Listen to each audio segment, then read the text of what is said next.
ॐ वायुनिलमृतं मधेदं भस्मान्तं शरीरम् ॐ तत्तु स्मर किलवे स्मर चित्तं स्मर। इस पवित्र दद्दू बना रहे शांति यज्ञ में उपस्थित मातृशक्ति बंधुओं से मिलकर जो जिंदा है उसे एक रोज मर जाना भी होता है, अजीजों से जुदा होने में गम खाना भी होता है। यह संसार एक सराय है जहाँ पर हम सभी लोग मिलते हैं जुलते हैं, उसके बाद निकल भी जाते हैं। 2 वाक्य मैं बैराग्य जी को बताऊँ और उसके बाद मैं यजुर्वेद के 40वें अध्याय के 15वें मंत्र पर 2 शब्द जोर के मंत्र यहाँ पर प्रयुक्त भी हुआ है।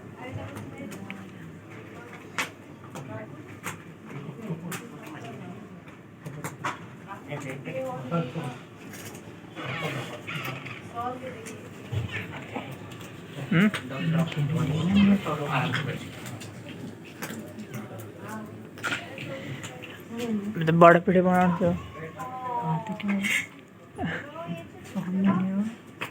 सर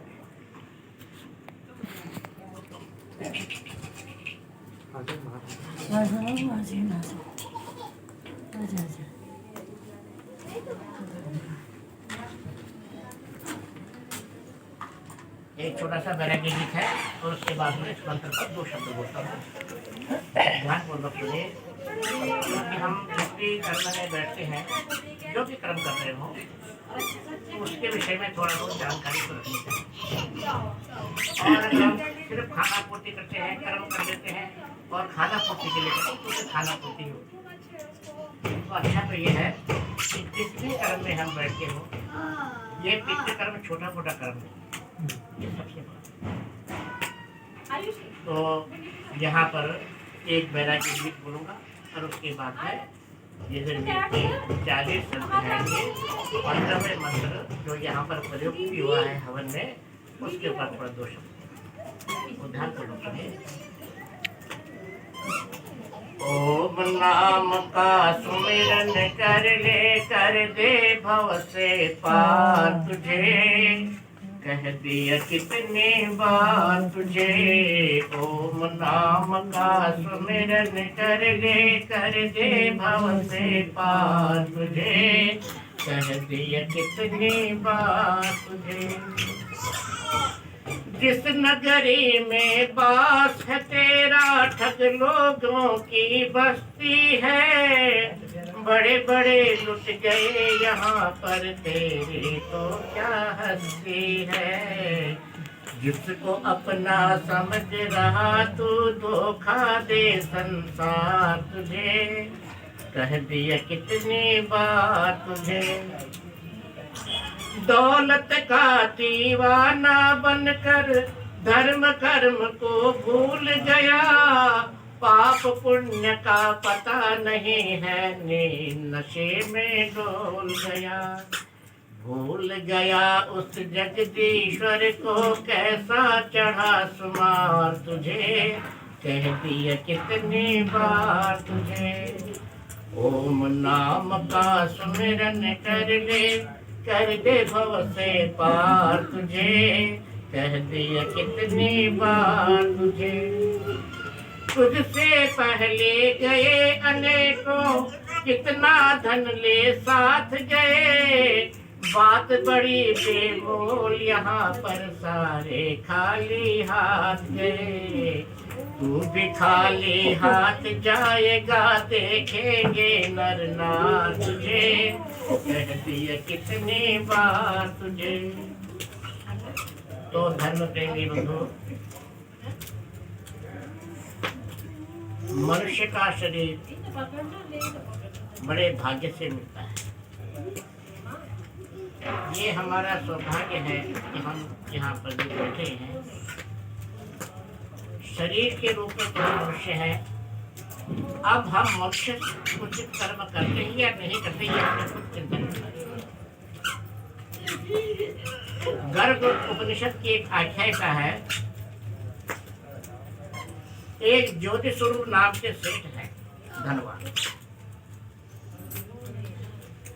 और उनके पास एक जीवन दास नाम का निर्धन व्यक्ति जाता है। तो निर्धन की क्या कामना होती है? निर्धना धन मिच्छति, उसकी धन की कामना, इसलिए तो सेठ के पास गया।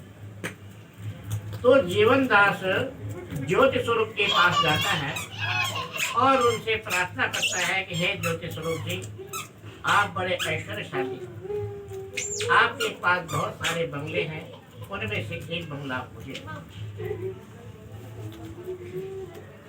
ज्योति स्वरूप बोले, हे जीवन दास, भला तेरा काम झोपड़ी में भी चल रहा है तो महल लेकर के क्या करे, बंगला लेकर के क्या करे, चला ले काम अपना से। उसने फिर अनुनय विनय करी, हे प्रभु एक बार तो मुझे बंगला आप दे दो। तो ठीक है, क्या करेगा बंगला लेकर के? जी जितने भी शुभ कर्म है मैं उनका अनुष्ठान करूंगा। मेरे पक्ष में उस मकान में यज्ञ इत्यादि कर्म होंगे, मेरे बंगले में यज्ञ इत्यादि कर्मों का अनुष्ठान होगा, और सबसे बड़ा जो संसार का दान है विद्या दान होगा। विद्या से विद्या की पशु। देखिए, तो जो दान है, मैं ये दान पुण्य का जितना जो शुभ कर्म है वो मैं करूंगा, जो मनुष्य का कर्म है। तो फिर ज्योति स्वरूप जी ने कृपा करके जीवन दास को एक बंगला हमारे। अब बंगला उसके पास जैसे आया, तो जैसे ये निर्धन व्यक्ति के पास धन आ जाता है, तो धन का एक स्वाभाविक दोष भी होता है, थोड़ा अहंकार का जाता है, धन का गुण है वो। अच्छा दुर्गुण होने के लिए गुण होता है। ये धन पा करके व्यक्ति के अंदर थोड़ा अहम भाव आता है, ये स्वाभाविक है। बहुत कम लोग ऐसे भी होंगे जिनके पास नहीं आता ऐसे भी। तो पहले तो उसने वहां पर इत्यादि शुभ कर्मों का अनुष्ठान किया, उसके बाद फिर उसने थोड़ा वहां पे बच्चों के लिए पढ़ाई लिखाई की व्यवस्था भी करी, तो बस अच्छी चल रहा था। लेकिन कुछ दिन के बाद में उसके पास जुड़ने लगे मित्रगण, धनवान के मित्र बन जाते हैं बहुत सारे, दूर का रिश्तेदार भी अपना हो जाता है। तो जब उसके पास मित्र जुड़ने लगे तो फिर उनके वहां पर ताश वगैरह चलने लगे। अब ताश तो खेलते रहे, हल्ला पुल्ला भी करते रहे, तो पड़ोसी भी परेशान हो गए। यहाँ पर पता नहीं 24 घंटे क्या बदमा लगा रखा है और लोगों का निकलना, घर से निकलना मुश्किल हो रहा है। वो गए और ज्योति स्वरूप के पास, हे ज्योति स्वरूप जी, आपने कैसे व्यक्ति को भला हमारे यहाँ बताया? पड़ोस ये तो बड़ा बेकार है, इसके यहाँ तो नाना प्रकार के लोग आते हैं और शांति व्यवस्था हमारी भंग हो जाती है। ज्योति स्वरूप ने फिर अपने दूत को भेजा और दूत ने जैसे ही वहां पर जाके उसे धमकाया जीवन दास को, तो जीवन दास ने उसकी मुट्ठी गर्म कर दी, तो धन उसके पास। अब वो चला गया कि ज्योति स्वरूप महाराज, ये आपके पड़ोसी तो आपसे जलते हैं भैया, ये तो बहुत भला आदमी है, क्योंकि अब तो उसने जो है उसके रिश्वत देवी के दर्शन कर लिए, दोबारा और बुराया करने लगा। लोगों के घर से बहू बेटियों का भी निकलना मुश्किल हो गया। शराबी तो दोबारा गए कि महाराज अब भी समझ लो इस व्यक्ति ने हमारे यहाँ पे जीना मुश्किल कर दिया। तो उसने फिर दोबारा जो है अपने बड़े अधिकारी को भेजा। अब भाई सिपाही को कम मिलता होगा तो दरोगा को थोड़ा ज्यादा भी मिलता होगा, मुझे थोड़ा और ज्यादा देकर के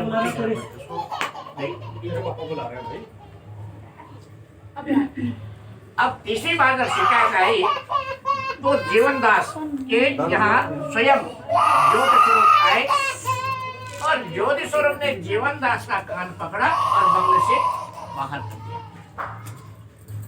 मानो भाव, ज्योति स्वरूप कौन है?